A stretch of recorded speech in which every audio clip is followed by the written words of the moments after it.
Bismillahirrahmanirrahim. Assalamualaikum warahmatullahi wabarakatuh. Innal hamdalillah nahmaduhu wa nasta'inuhu wa nastahdihi wa nastaghfiruh. Wa na'udzu billahi min shururi anfusina wa sayyiati a'malina. May yahdihillahu fala mudilla lahu wa may yudlilhu fala hadiya lahu. Asyhadu an la ilaha illallah wahdahu la syarika lahu wa asyhadu anna sayyidana Muhammadan 'abduhu wa rasuluh wa safiyyuhu min khalqihi wa habibuh. Ballagha ar-risalah wa adda al-amanah wa nasaha al-ummah wa kashafa li ummati al-ummah. Tarakana 'ala al-mahajjati al-bayda wa 'ala al-hanifiyyati as-samha lailuha kanahariha la yazidu 'anha illa halik sallallahu alaihi wasallam wa ala alihi wa sahbihi wa man sara ala nahjihi wa sanna bi sunnatihi ila yaumiddin, amma ba'd. Jamaah salat subuh Masjid Al-Istiqomah yang dirahmati Allah Subhanahu wa taala, marilah kita mulai kajian ini dengan Bismillahirrahmanirrahim. Dan sebelumnya marilah kita selalu mendoakan untuk diri sendiri dan untuk umat Islam dimanapun mereka berada. Kalau keuangan atau infak beramal dengan materi, bisa jadi kita ada yang bisa, ada yang belum bisa, atau bisa dengan nominal sekian, yang lain sekian. Tetapi yang tidak boleh ditinggalkan oleh seorang muslim adalah mendoakan untuk diri sendiri dan umat Islam di mana saja mereka berada, khususnya saudara-saudara kita seiman seagama yang sedang mengalami kezaliman, penganiayaan, pembantaian massal, genosida, kejahatan yang tidak pernah tergores dalam tinta sejarah. Ya, itulah Myanmar, tentara yang paling kejam di dalam histori. Mereka orang-orang yang tidak punya hati nurani, mati hati nuraninya. Alasan apapun, alasan motif politik apapun tidak bisa menjadi pembenaran, legitimasi untuk melakukan kekerasan. Itu bisa diselesaikan di meja istilah, itu bisa diselesaikan di dalam sidang-sidang, itu bisa diselesaikan dengan musyawarah mufakat dalam prinsip Islam. Ya. Tetapi apa yang dilakukan oleh sebagian oknum ya Myanmar terhadap Rohingya, saudara-saudara kita, itu merupakan sebuah extraordinary crime, kriminal dan kejahatan kemanusiaan sebelum kejahatan agama. Kita benci dengan yang dibenci oleh Allah. Allah benci dengan kekerasan, maka kita benci dengan kekerasan. Allah mencintai kasih sayang, kita cinta dengan kasih sayang.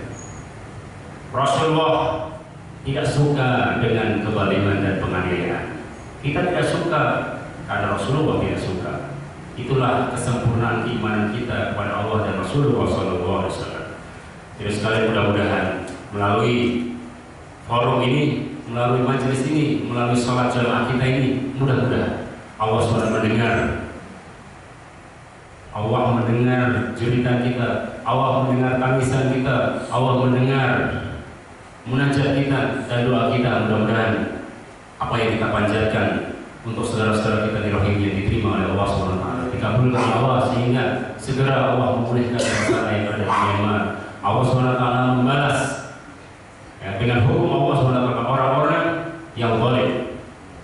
Dan kami menuntut umat Islam dan diwakili oleh organisasi OKI dan Liga Arab, juga Yayasan Besar Dunia, Al-Azhar Grandmasternya Syekhul Azhar ini mengatakan kami menuntut kepada PBB untuk menyeret mereka-mereka yang berbuat penganiayaan, kekerasan, kezaliman pada saudara kita Rohingya, diseret untuk ke pengadilan internasional di Den Haag.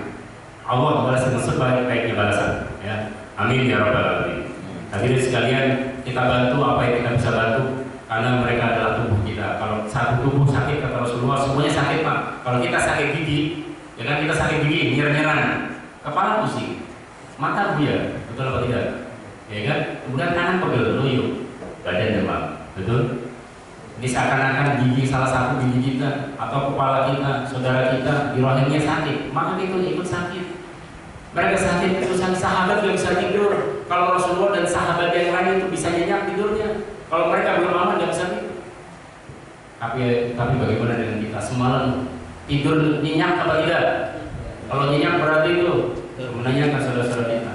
Kalau orang yang punya iman, yang hati nurani, yang hidup nggak bisa tidur Pak. Ya Allah, bagaimana ya kalau kita jadi mereka? Ya, mudah-mudahan Allah selalu menjaga kita, selalu melindungi umat Islam. Amin. Ulamanya, umarahnya semua disatukan oleh Allah Subhanahu wa taala dalam tali Al-Qur'an dan Sunnah Rasulullah SAW. Mari, itu hanya prolog, mudah-mudahan bisa membuka hati saudara dan kita semuanya dimenangkan oleh Allah pada akhirnya Idza jaa nasrullahi wal fath, kemenangan itu menjadi umat Islam. Amin ya rabbal alamin. Kita lanjutkan kajian fiqh sunnah, yaitu al-wakalah. Al-wakalah ini kalau kita adalah perwakilan atau bahasa ekonominya adalah kuasa, memberikan kuasa atau surat kuasa, yaitu namanya wakil. Ta'rif definisinya, al-wakalah itu makna tafwid. Wakalah artinya at-tafwid, menyerahkan. Ya, menyerahkan, dan namanya wakil itu artinya ya dia menerima untuk mengurusi baik jasa maupun barang ya orang lain. Ya. Wa minhu patut laku ala khifdi. Wakalah juga artinya dalam bahasa Arab ini artinya al-hifdu. Al-hifdu itu perlindungan dan penjagaan. Dalilnya ada di surat Al-Imran ayat berapa? Wa qala lahum an-nasu inna an-nasa qad jama'u lakum fakhshaw. Qalu hasbunallah wa ni'mal wakil. Fanqalabu bi ni'matin min Allah wa fadlin lam yamsashum su' wa tabi'u ridwanallah. Wallahu dzul fadlil 'azim. Ketika masyarakat waktu itu kaum Quraisy dan orang-orang munafik dari internal umat Islam mengatakan para sahabat, "Hai sahabat, mereka orang kafir sudah menyiapkan pasukannya yang banyak sekali. Maka kalian harus menyerah dan takut." Maka disitulah turun ayat Al-Quran. Allah dan Rasulullah menyuruh para sahabat jangan takut dan jangan minder, jangan panik. Bacalah yang banyak dan serahkan urusannya kepada Allah. Hasbunallah, cukuplah Allah sebagai penolong kita, cukuplah Allah sebagai pelindung kita. Hasbunallahu wa ni'mal wakil. Hasbunallah wa ni'mal wakil. Maka kalau kita banyak mengalami tekanan-tekanan atau penderitaan atau penyiksaan atau penzaliman seperti sekarang yang ada di rahimnya, banyak baca ini ayat ini ya. Hasbunallah wa ni'mal wakil. Kita baca bareng-bareng. Hasbunallah wa ni'mal wakil. Hasbunallah wa ni'mal wakil. Hasbunallah wa ni'mal wakil. Hasbunallah wa ni'mal wakil. Hasbunallah wa ni'mal wakil. Wala haula wala quwwata illa billahil aliyyil azim. Semua itu dengan kekuasaan dari Allah, tidak ada apa-apanya kekuatan manusia. Siapa yang paling kuat di antara mereka? Oke, pasukan dan tentara Myanmar paling kejam, paling kuat, tapi tidak bisa mengalahkan kekuasaan Allah Subhanahu wa taala. Innallaha azizun hakim. Allah Subhanahu wa taala. Baik. Itu ya, jadi ini ada ternyata masih ada kaitannya, alhamdulillah. Walaupun kita tentang wakalah, tapi ya ternyata masih ada hubungannya dengan kondisi sekarang. Hasbunallah wa ni'mal wakil. Cukuplah ni'mal maula wa ni'man nasir. Ni'mal maula wa ni'man nasir. Hasbunallah, cukuplah Allah bagi kita. Wa ni'mal wakil, sebaik-baiknya pelindung dan penjaga. Ya, ni'mal maula, sebaik-baiknya maula, raja, penguasa Allah Subhanahu wa taala. Raja-raja di dunia dan pemimpin di dunia semua dalam genggaman Allah Subhanahu, dalam kekuasaan Allah Subhanahu wa taala. Hasbunallah wa ni'mal wakil. Ni'mal maula wa ni'man nasir. Dan Allah sebaik-baiknya penolong, Pak. Kami yakin insya Allah Allah akan menolong saudara-saudara kita umat Islam di mana khususnya saudara kita yang di Rohingya, ya. Wal murad biha, yang dimaksud dengan al-wakalah adalah istinabatul insani ghairahu, menyerahkan kepada orang lain fima yaqbalul niyabata, yang bisa diterima yang bisa diwakilkan gitu. Dia mewakilkan artinya menyerahkan urusannya kepada orang lain karena dia tidak bisa mengerjakan sendiri. Gitu. Nanti ada contohnya di sini. Masyru'iyatuha, disyariatkannya atau dalilnya. Dalil daripada wakalah. Faqad syara'ahal Islamu lil hajati ilaiha. Disyariatkan wakalah, transaksi wakalah ini karena ada keperluan manusia. Jadi Allah membuat katalog, membuat syariat ini untuk keperluan dan kebahagiaan manusia, maslahat manusia, gitu ya. Maka dibolehkan. Falaisa kullu insanin qadirun ala mubasharati umurihi bi nafsihi fa yahtaju ila tawkilihi ghairahu liyaquma biha bi niyabati anhu. Karena tidak semua orang mampu mengerjakan sesuatu itu sendirian, Pak. Apalagi manusia itu dalam teori sosial dikatakan ini sebenarnya ini konsep dan teorinya Imam Ibnu Khaldun dalam kitab Al-Muqaddimah. Tapi kayaknya karena inilah kelemahan kita kan pendidikannya berlatar belakang kadang-kadang sekuler gitu ya. Ya. Itu jadi kayak diputar balikan seakan-akan itu temuannya siapa? Filosof Yunani Aristo. Itu sering kita dengar zon politikon, manusia itu zon politikon, manusia itu makhluk sosial. Padahal itu kata-kata Imam Ibnu Khaldun dalam kitab Al-Muqaddimah, kitab sosiologi Islam, dan dia adalah bapak sosial atau bapak sosiologi pertama di Islam, ya, yang menemukan teori-teori sosial. Dia mengatakan di kitab Al-Muqaddimah halaman 7, ya, itu kitab Muqaddimahnya doang, gimana isinya? Baru Muqaddimahnya itu satu halaman, satu jilid besar itu. Dia mengatakan al-insan madani bitawli, manusia itu makhluk sosial, nggak bisa sendirian. Makanya di sini disyariatkan al-wakalah, karena kita nggak bisa nih, misalnya orang tua terus punya anak mau nikah, kan walinya kan bapaknya, bapaknya umur udah 40 tahun, udah sakit gitu kan, ya nggak bisa gimana mau maka diwakilkan gitu ke penghulunya atau ke ulama gitu ya. Baik, jadi itu karena ada kebutuhan, jadi kadang nggak bisa dikerjakan sendiri maka diwakilkan kepada orang lain, itu udah biasa. Nah, sekarang istilah kita ya puasa, jadi kalau di perbankan kalau mengambil duit, ya kan, misalnya siapa gitu, harus ada surat puasa dan KTP kan, ya, iya nggak? Itu sebenarnya kalau di Islam, dalam ekonomi Islam atau muamalah itu disebut dengan wakalah, wakalah talqin, ya. Dewan Perwakilan Rakyat, wakil rakyat, wakilnya kita, betul atau tidak? Itu syaratnya wakil itu kita harus tahu. Bapak tahu nggak wakilnya? Ditanya nih, tahu nggak wakilnya? Ini wakil itu ayatun nama lu kan syaratnya harus tahu, yang diwakili tahu, yang mewakili harus tahu. Gitu, ya itu begitu. Lagi mana kita mewakilkan sesuatu yang kita nggak tahu? Ya itulah. Ya. Dalilnya wakalah ini dalam Al-Quran adalah di surat Al-Kahfi ayat 19. Wa kadzalika ba'atsnahum liyatasaalu bainahum. Qala qailun minhum kam labistum qalu labisna yawman aw ba'da yawm.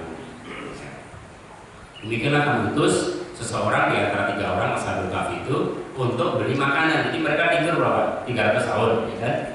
Ya, 309 tahun. Mereka ditidurkan sama Allah. Gimana 300 tahun ditidurkan di bawah ya? Sebenarnya ya kayak mati suri gitu. Juga sama Allah. Begitu bangun, lapar, haus, nyuruh sama yang ini kan 3 orang, 1. Nah ini dalil daripada wakalah. Apa maksudnya? Mewakilkan. Jadi satu aja yang pergi, disuruh udah kamu pergi. Siap komandan, pergi gitu kan. Di militer siap komandan. Dia beli.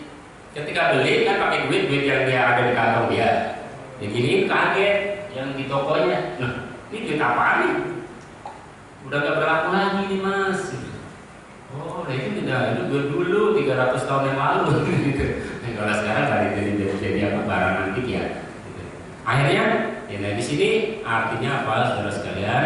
Boleh kita mewakilkan ya apa transaksi kita kepada orang lain. Bapak nggak bisa wakilkan dengan pamannya, dengan adiknya, dengan kakaknya, tapi syaratnya harus dengan taukil, ada surat kuasa, bermaterai, pernyataan. Saya menyatakan bahwa saya bertanda di gerbang ini, bertanda tangan di bawah ini, saya nama mewakilkan. Apa nih yang diwakilkan? Saya pembelian tanah atau sertifikat kepada saudara saya, kakak saya namanya, gitu. Yang mewakilkan siapa, yang diwakilkan siapa, tanda tangan, pas materai.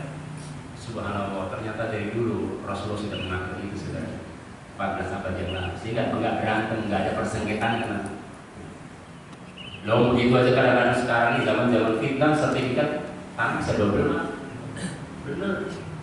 Dan bagaimana itu di BPN nya yang kita nggak ngerti itu. Sama saya punya teman yang di BPN Tangsel, anaknya saya ajar, dia terurus itu kemarin ke rumah hadis itu di rumah, ya begitu. Susah banget bersabar, Pak, kok susah banget kenapa? Ini bukan apa-apa Ustaz, karena ini untuk antisipasi takut ada apa-apa nanti secara yuridis biar kuat. Karena tanah ini luar biasa, kalau udah sekitar susah, kalau udah double sertifikat gimana? Maka Islam nggak mau tuh, Islam nggak menginginkan ada percekcokan. Misalnya kalau orang udah dilamar, ibu punya anak gadis kan? Kalau sudah dilamar, jangan ditawarkan orang lain. Paham? Itu nggak etis dan haram hukumnya. Yang dia bisnis, yang jualan, dan abang, boleh sedul, yang di pasar, kalau udah ditawarkan di barang ke orang, jangan ditawarin ke orang lain. Kenapa Islam melarang itu? Kenapa? Apa filosofinya? Apa hikmahnya? Ya karena kalau boleh kayak gitu berantem orang bisa bunuh-bunuh gara-gara itu. Orang udah istri anak udah dilamar, ya kan? Ya orang nggak tahu agama gitu, orang tuanya datang lagi lebih kaya datang. Boleh juga nih, Fortuner gitu kan kata dia. Paham kalau apa terima aja, astagfirullahaladzim. Ya udah terima berantem dia berdua tuh laki-lakinya. Mau apa saudara? Mangkulangkai bayar saya astagfirullahaladzim. Ya, makanya harus mengerti agama di situ fungsinya manfaat. Ya, mengkaji seperti ini, ada kita biar tahu bagaimana aplikasi agama Islam ini ya untuk kehidupan kita. Baik, di dalam hadisnya, tadi Qurannya, hadisnya, karena dalil Islam itu sumbernya itu dua secara umum, dalil nakli dan dalil akli. Dalil dari Al-Quran dan hadis dan dalil dari logika. Logika harus dibimbing dengan Quran dan hadis. Kalau enggak jadi error. Jadilah sekuler. Kenapa? Semua sebab boleh, semua sebab bebas. Kenapa? Karena nggak dibimbing oleh Quran dan hadis. Logika kita, rasional kita itu dibimbing oleh Quran. Selama tidak bertentangan silakan, welcome. Tapi kalau bertentangan mundur akal, maju iman. Contoh mukjizat. Sampai akhir-akhir sampai kita mati dipikirin itu mukjizat, nggak bakalan masuk akal. Bagaimana satu malam bisa Isra Mi'raj ke langit, turun lagi, masih dalam selimutnya Aisyah? Karena mungkin. Ya nggak mungkin maka pendekatannya, approach-nya pakai akal, approach-nya pakai ini, pendekatannya adalah pakai ini, pakai iman. Kalau di yumin lebih baik. Makanya kalau dalam masalah metafisik, ya bukan masalah fisik. Kalau metafisik, Al-Quran mengatakan yumin lebih baik. Tapi kalau dalam masalah kekuasaan, efek, pengaruh kekuasaan Allah, tanda-tanda kebesaran Allah, pakainya apa? Afala ta'qilu, afala ya'lamu, tidaklah kalian berpikir, merenung, tadabbur, refleksi. Ya Allah, ini kambing, ini sapi disembelih tiap tahun, kadang akikah disembelih, resepsi pernikahan disembelih. Kok nggak bisa habis ya? Pernah nggak mikir kayak gitu? Itu onta punya kantong dan kanguru punya kantong menyimpan air, berjalan berbulan-bulan kok nggak lapar ya? Nggak mati deh. Ya udah itu desain Allah. Apakah asal yang dulu yang ibil kayak fakulikot? Apakah mereka nggak melihat bagaimana ciptaan onta itu? Dahsyatnya onta. Onta tuh sampai sekarang tuh buat trek-trek aja, buat balapan onta yang di Arab tuh. Iya. Masya Allah ya. Itu kan apa namanya min syairillah, dari kebesaran Allah Subhanahu wa taala. Jadi dipikirkan itu. Jadi dalilnya ada dalil nakli, dalil akli, dan tadi dalil Al-Qur'an. Kemudian dari hadis, hadisnya adalah wasabata anhu sallallahu alaihi wasallam at-tawqil fi qada'i ad-dayn wa tawqil fi isbatil hudud wa tawqil fil qiyam 'ala al-hudud. Rasulullah mau pernah mewakilkan membayar hutang. Rasulullah mungkin hutang nih, karena ada keperluan nggak bisa bayar langsung, maksudnya nggak bisa bayar. Rasulullah datang sendiri ke orang itu, beliau mengutus dalam riwayat Abu Hurairah, dalam riwayat Umar bin Khattab, ini tolong bayar apa nih duitnya, bayarin ke orang itu sertifikat gitu. Ya boleh. Jadi nggak mesti harus, oh saya karena saya nggak bisa jalan gitu, terus nggak bayar utang gitu. Ya tetap, gitu ya, walaupun dengan mewakilkan orang lain, gitu ya. Jadi namanya wakal, boleh. Nah kemudian dan wajma'a al-ulama muslimun wal ulama ala jawaziha wal ala istihbabiha li'anna naw'un min at-ta'awun 'ala al-birri wat taqwa. Dan ulama sepakat atau ijma, konsensus ulama sepanjang masa bahwa wakalah ini mewakilkan sesuatu kepada orang lain, hukumnya boleh, mubah. Kalau dalam hukum berarti mubah. Ya, ini ada wajib, ada hak, ada wajib, ada sunnah, ada mubah, ada makruh, ada haram. Nah ini termasuk yang mubah, tapi bisa juga dia sunnah, bahkan bisa wajib. Ya, bisa wajib dalam kondisi-kondisi yang menuntut itu. Kenapa? Karena dalam rangka saling menolong, saling membantu dan gotong royong. Dalilnya di surat Al-Quran, surat Al-Maidah ayat 2, wa ta'awanu 'alal birri wat taqwa wa la ta'awanu 'alal ismi wal 'udwan. Kalian saling tolong menolong, saling gotong royong. Tapi itu dalam Pancasila kita juga gotong royong. Konstitusi kita sama akan diambil dari nilai-nilai Islam. Ya tinggal praktekin aja Pak, yang susah prakteknya. Ya kan? Yang susah prakteknya.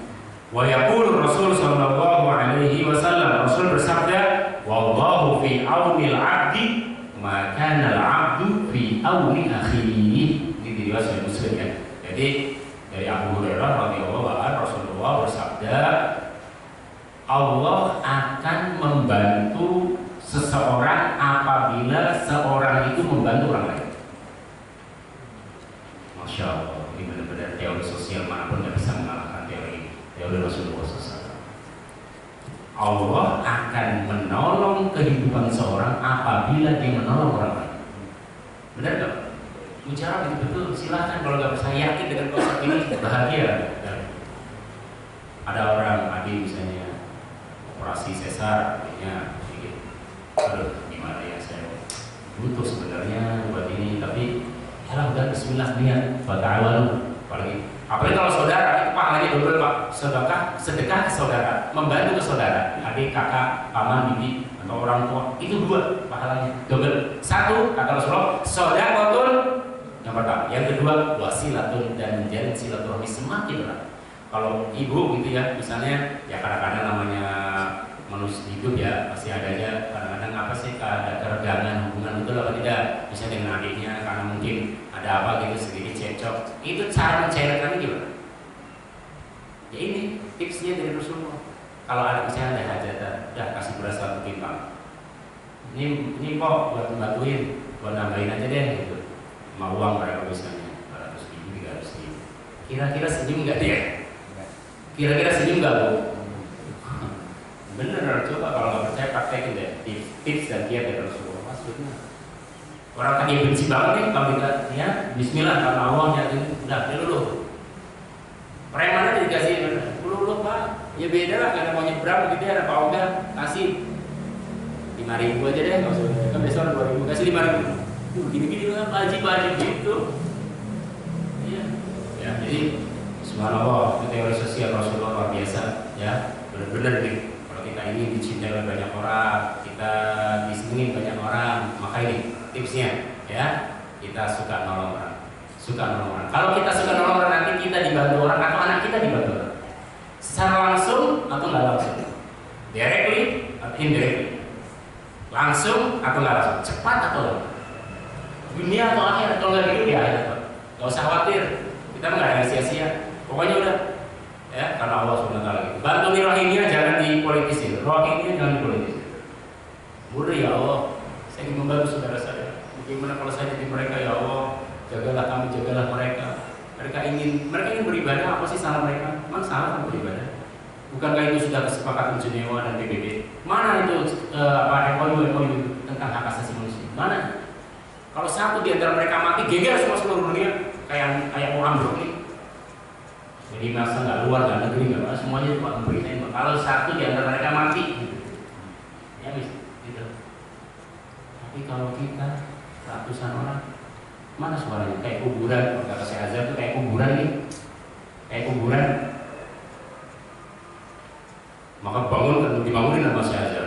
Ya, kalau itu pemimpin beliau biasanya kalau beliau itu kayak biasanya kalau beliau sandingannya sama Vatikan, sama Paulus.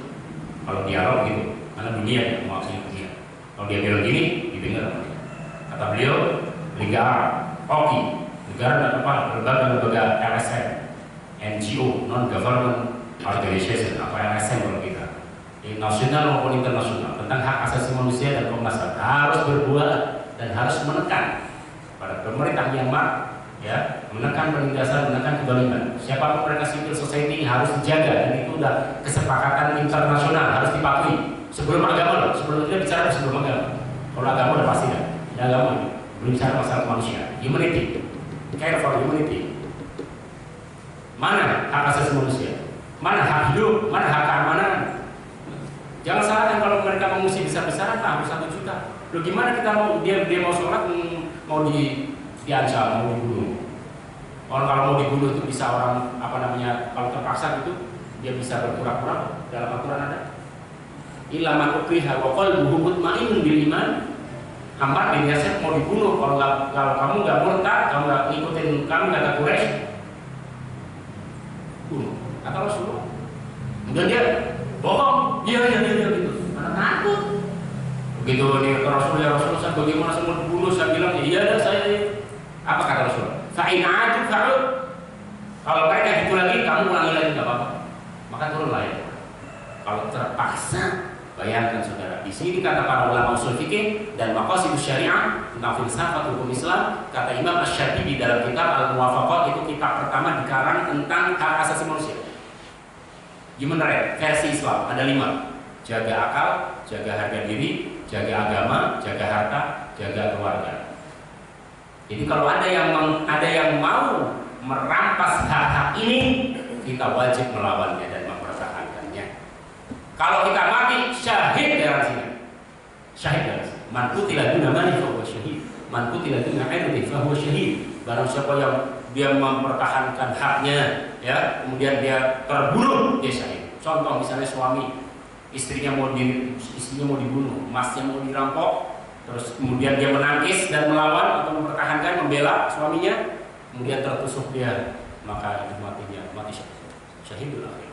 Tetap sama dimandikan, dikafani, disolati dan dikuburkan, karena dia syahid akhirat, hukumnya sama seperti biasa. Tapi kalau beneran melawan orang kafir gitu ya, itu wajibati merahimnya, kemudian dia meninggal, itu kan benar-benar dia menjaga harga diri dan agamanya, terus dia terbunuh, dia syahid, maka diperlakukan itu syahid. Itu dalam hukum fikih, dia tidak dimandikan dan dia tidak dikafani, langsung sholati dan dikuburkan. Kenapa? Agar luka-lukanya dia atau darahnya, kalau memang dia berdarah, itu menjadi saksi di hadapan Allah Subhanahu wa Ta'ala. Ya.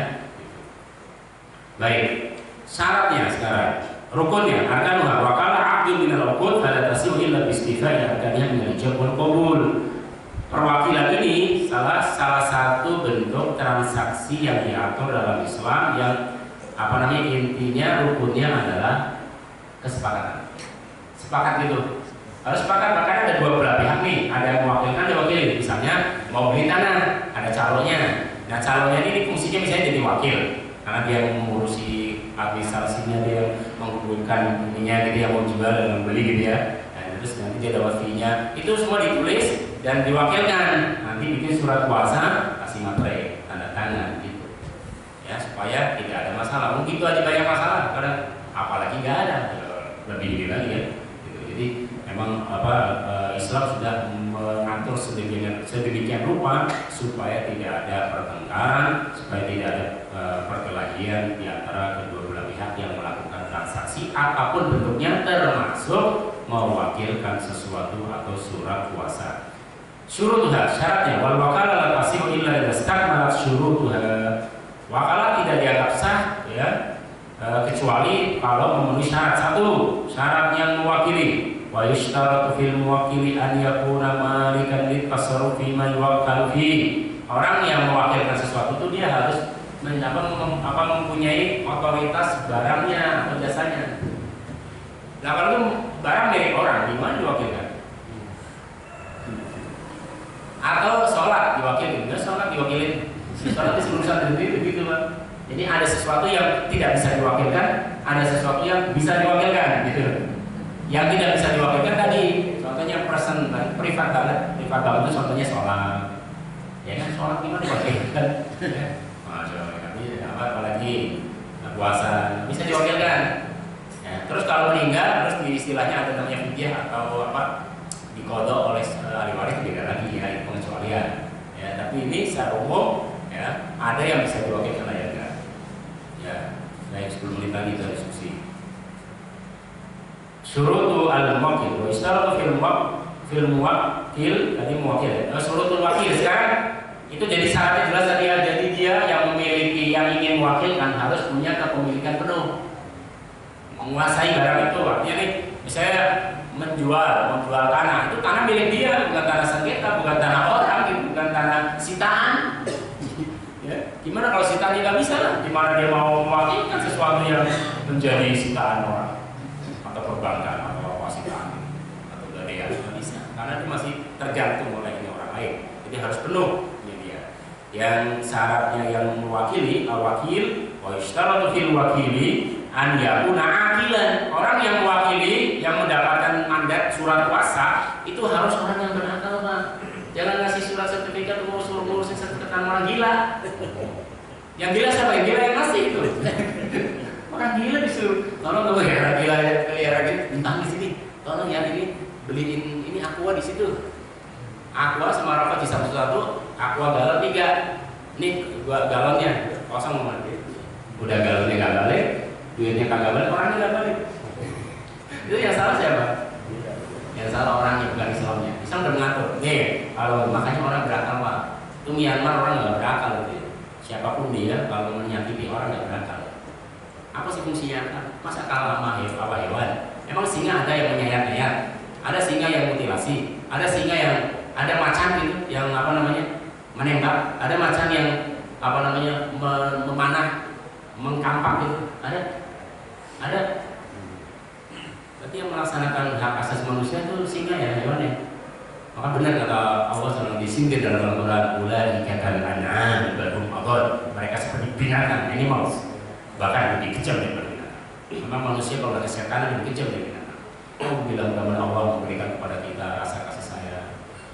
Kita ingin menyebarkan Islam dengan damai, sejuk, jangan diganggu-ganggu. Kalau diganggu-ganggu, dia seperti lebah, dia smooth. Kita enggak. Jangan kita mulai, kita menyebarkan, kita berinteraksi membawa dengan muslim dan non-muslim biasa alamiah.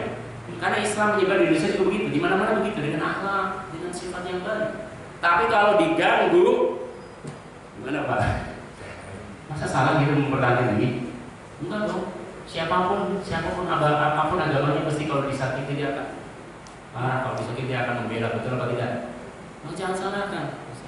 Kalau dia sudah apalagi masalah nyawa itu, bahkan agama pun ada dengan nyawa. Tadi kan bisa orang bisa berpura-pura keluar dari agama. Dari agama pun mengalah demi nyawa. Bayangkan tuh, Allah saking ininya dengan nyawa ini, dengan hidup ini, hak hidup. Ya, ini hak hidup Pak, semua berhak untuk hidup dengan aman dan nyaman. Makanya Rasulullah itu kalau nggak disakiti nggak bakalan hijrah Pak.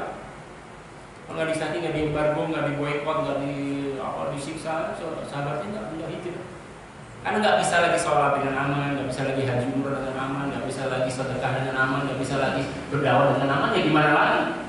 Makanya saudara kita nggak bisa salahkan, harus kita terima.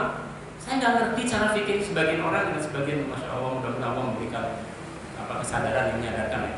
Dia punya policy, dia pemegang kebijakan, pemangku kebijakan. Dia bilang apa? Karena pada ada arus pengungsi dari Rohingya datang ke kita, bukan kita sambut, malah istilahnya didoli gitu. Ini merepotkan bangsa. Enggak, kita nggak perlu mau diusir ya Allah. Terima dulu urusan itu belakangan aja, nanti dulu humanity. Kalau itu mereka mau enggak yang dari mana, dari Suriah waktu ke Inggris juga diterima dulu, ntar baru ininya gitu loh. Bicara nanti diplomasi. Ini orang mau mati, mau bikin panitia dulu. Itu ada joknya dari Gus Dur. Kalau orang Jepang tuh kalau ini yang diselamatkan komputernya itu kan mau kapal tenggelam. Terus kalau ini, ada orang yang kita bikin panitia dulu. Ya ampun, orang udah mau mati dengan panitia. Orang yang selamatkan dulu. Udahlah, masalah belakang, urus dulu ini kemanusiaannya dulu. Ayo kita sini. Kan ada penanggungan, ada Kementerian Sosial, ada ini, masukkan dulu, oke? Ada mereka ada yang mau meninggal karena kehausan, kecapean segitu, masih makan yang layak. Itu kalau orang kafir pun kita pahalanya banyak Pak. Al-Quran di surat Baqarah, wa in ahadun minal musyrikin istajaraka fa'ajirhu Hatta yasma'a kalam Allah. Summa ablighu ma'mana. Kalau ada orang kafir, orang musyrik, ateis yang nggak bertuhan, yang nggak beragama, ateis. Kalau non muslim itu ya Masehi, Nasrani, Yahudi beragama. Ini ada orang yang nggak beragama. Al-Quran mengatakan di surat Taubah, wa in ahadun, apabila seorang minal musyrikin, dari orang yang nggak beragama, istajaro, kamu minta bantu dan minta tolong sama kamu, Nabi, kejar aku di mana dibunuh, fajir, lindungi dia, kasih suakan. Hatta yasma' kalam Allah. Di situ setelah di sini masukkan ke dalam ruang atau asrama yang enak, kasih AC, baru setelin Quran. Itu setelin Quran, nggak usah kita omongin, nggak usah maksa, langsung aksi aja, be action. Itu berdakwah, kasih Quran. Karena kan dia dengar, indah banget ya suaranya. Apa sih ini? Al-Quran, Pak. Selesai. Nggak usah lama-lama. Terus ada kata-kata yang baik, kata-kata yang bijak. Oke, ternyata tidak ya. Masuk sana ya. Insya Allah dengan izin Allah. Jangan khawatir masuk sana. Kalau kitanya yang ini, kalau kitanya ini, nanti mereka reaksinya justru berbalik. Jadi negatif itu ya kayak gini. Itu kalau begitu model kita, kalau akhlak kita begitu karakternya, saya khawatir. Yang orang Islam murtad, yang keluar, yang di luar nggak mau masuk. Anda jangan khawatir, sekarang arus Islamisasi di Barat itu besar-besaran, Pak. Di Inggris itu bertambah terus. Terus khawatir dengan akhlak, karakter kita baik, orang simpati biasa. Kenapa Allah? Anda tidak bakalan menghapuskan kekafiran dari dunia. Tidak mungkin, itu takdir dari Allah. Itu gunanya dakwah. Untuk apa kita ada ustaz, ada dakwah? Supaya ada, ya kan ada orang kafir. Dan tidak mungkin kita kafir nggak boleh ada di dunia. Tidak mungkin. Itu melawan takdir Allah namanya. Mungkin biarnya berjalan dengan alamnya, nanti di dalamnya kita menyebut di situ. Namanya bahasanya akulturasi. Bagaimana sih? Oh, ini kurang sesuai dengan agama. Pelan-pelan, jalan. Gitu. Ya, itulah di perjuangan para dai sehingga Islam masuk ke Indonesia. Ya, gitu ya. Oke, kemudian yang terakhir syurutul muwakkal fihi, syarat yang sesuatu yang diwakilkan an yakuna makluman, harus jelas Pak, mewakilkan apa? Sertifikat apa? Ya, sebuah tanah luasnya berapa? Posisi di mana? Itu harus jelas. Oke, tanda tangan jadi jelas. Jadi jangan membelikan kucing dalam naruh, gitu ya. Kalau dalam plastik ajar pun kau bilang dia niaga, ya bergantung. Jadi kalau nggak urut jadi semakin ke bawah sih. Ayah pun kau bilang dia niaga harus bisa diwakilkan. Nanti kalau nggak bisa diwakilkan contoh sholat, karena itu sifatnya personal, sifatnya individu dan sifatnya privat, itu nggak bisa. Kemudian al-wakil amin, orang yang mewakili itu dia harus bertanggung jawab, responsibility, dan dia juga harus trust, kepercayaan Pak. Susah menjadi orang percaya secara betul enggak? Sekarang kalau susahnya orang jujur, ya. Oke. Terakhir, dalam ini udah Ustaz ya. Tanya jawab. Intihar aqdil wakalah. Perwakilan dinyatakan batal dengan hal-hal berikut. Satu, mautu ahadil mutakhirin. Salah satu di antara kedua belah pihak mati, meninggal, batal ya. Saya mewakili meninggal, ya udah. Jadi dianggap batal. Harus ini perbahagi lagi, perpanjang lagi dengan ahli waris atau yang lain. Dua, inharul amal al-maksud minal wakalah, di cancel gitu, gak jadi gitu. Ada pernyataan pembatalan, ada surat pernyataannya lagi pembatalan. Nah, ketiga, azmul wakil, mengundurkan diri. Saya mengundurkan diri gitu. Udah berjalan mengundurkan diri, ada surat pernyataan pengunduran diri bermaterai tanda tangan. Itu semuanya, ya, itu prinsip Islam loh. Nah, jadi dia ada buntut panjang nanti di belakang. Kemudian yang terakhir, cuma berjanjil dan mewakil, atau ini barang ternyata sengketa atau bukan milik dia, maka batal. Ya, nanti ada ininya juga ya, ada implikasinya. Itulah intinya bahwa syariat Islam, ajaran Islam baik ibadat, muamalah apapun bentuknya, semuanya ujungnya adalah untuk kemaslahatan kehidupan manusia. Sekian saja. Sekian. Kalau ada yang